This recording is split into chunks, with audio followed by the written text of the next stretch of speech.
As we mentioned, Democrats are celebrating their redistricting win in Virginia, with House Leader Hakeem Jeffries vowing, quote, maximum warfare on the issue heading into the midterms. Joining me now is Democratic Senator Catherine Cortez Masto of Nevada. Thank you so much for joining us. We really appreciate it.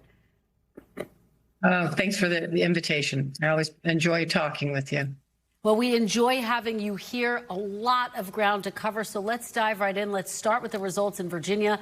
Last night, the yes vote on redistricting won by a margin of 3 points. That's far less than Governor Abigail Spanberger's 15-point win last year. Even Kamala Harris's nearly 6-point win over President Trump. I wonder, do you see warning signs in that very narrow win, Senator?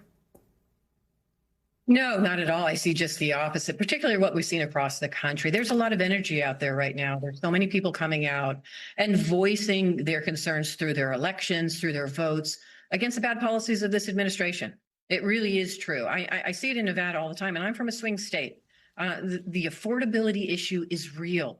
High gas prices, groceries, housing. I mean, you name it. People are really struggling. And in my state, a lot of the revenue that we generate comes from tourism and travel. That's down 7.6% because of the bad policies of this administration, from the tariffs and everything else, and the Iran war, everything that we're seeing.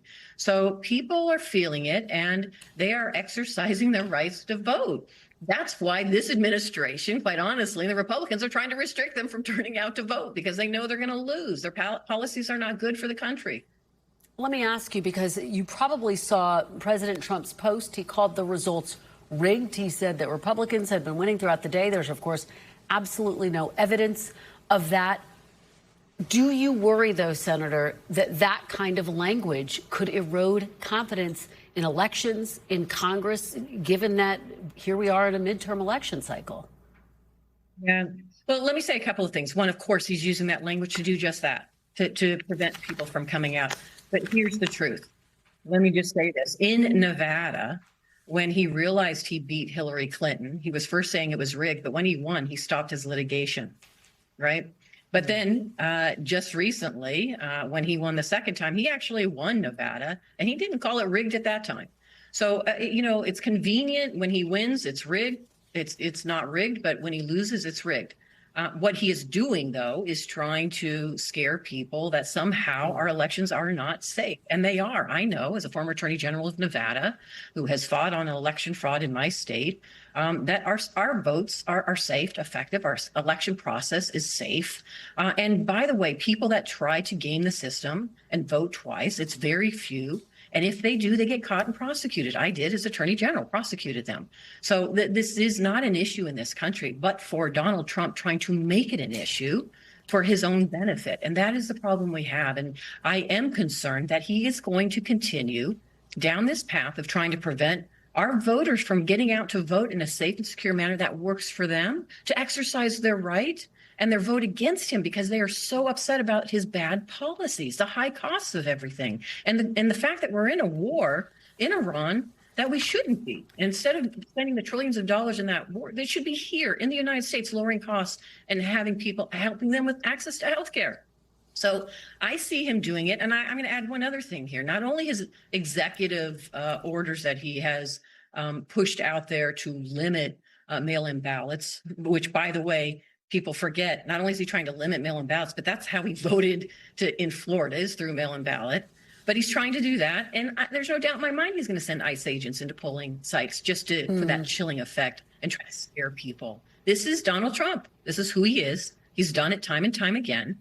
And we have proven over through the courts and in my state and Nevada and across the country that elections are safe and people should be able to vote in a manner that works for them. Let me turn to the Democrat strategy more broadly. You're the honorary leader of what you call the Mod Squad, supporting moderate candidates. As you know, right now, a number of progressive candidates are leading. They're going neck and neck in the primary races in contested states. Are you concerned about that there could be a slate of progressive candidates in general elections? No, here's what I do know. And my focus on a swing state like Nevada. If you want to come and win statewide in a swing state, which means your voters are Democrats, they're independents, and they're Republicans. You have to talk to everyone. You don't just get to go and vote and have your base vote for you and you're going to be successful. You have to appeal and talk to everybody and show up and engage. And usually, and time has proven, and data has really proven this, that in those swing states, it's the moderate candidate that is more successful statewide, because they appeal more to people, because they're out there talking at the issues that matter to them and finding those solutions and willing to work across the aisle. And that, for me and many of my moderate colleagues, are from these swing states. We understand that, and we've been much more successful in winning these statewide elections. And so that's really, for me, if we want to flip the Senate, I'm just going to speak for the Senate, the only way we're going to flip it is through these swing states. We have to pick up Democrats in these swing states, and those are usually the more successful candidates are the moderate candidates. All right, we're almost out of time, but I do want to ask you about Health Secretary RFK Jr. He was on Capitol Hill this week. As you know, he came before the Senate Finance Committee, which you sit on. He's come under intense scrutiny on vaccines, but he did say today his department backs the measles vaccine, and President Trump's new pick for CDC director, Dr. Erica Schwartz, a vaccine proponent, would have the right to make decisions independently. Does that give you any more confidence in the secretary? How did you hear that answer? Yeah, no, it gives me more confidence in some of the people that are pushing out this information, but not in the secretary. Listen, if you just look at the budget that he is promoting and this administration is promoting, it has gut healthcare in this country. It has gut behavioral health, mental health, and substance abuse in this country.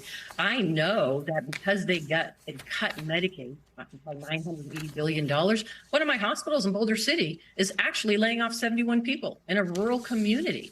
And they're changing their designation, and they're not going to be able to provide the level of health care that they have wanted to. It is the results of this administration, and it is a direct result of the Secretary of Health and Human Services. He has no business being there. He claims he wants to make people healthier. It's just the opposite. All right, Senator Catherine Cortez Masto, we are out of time, but thank you so much for being here. We really appreciate it. We thank you for watching, and remember, stay updated on breaking news and top stories on the NBC News app or watch live on our YouTube channel.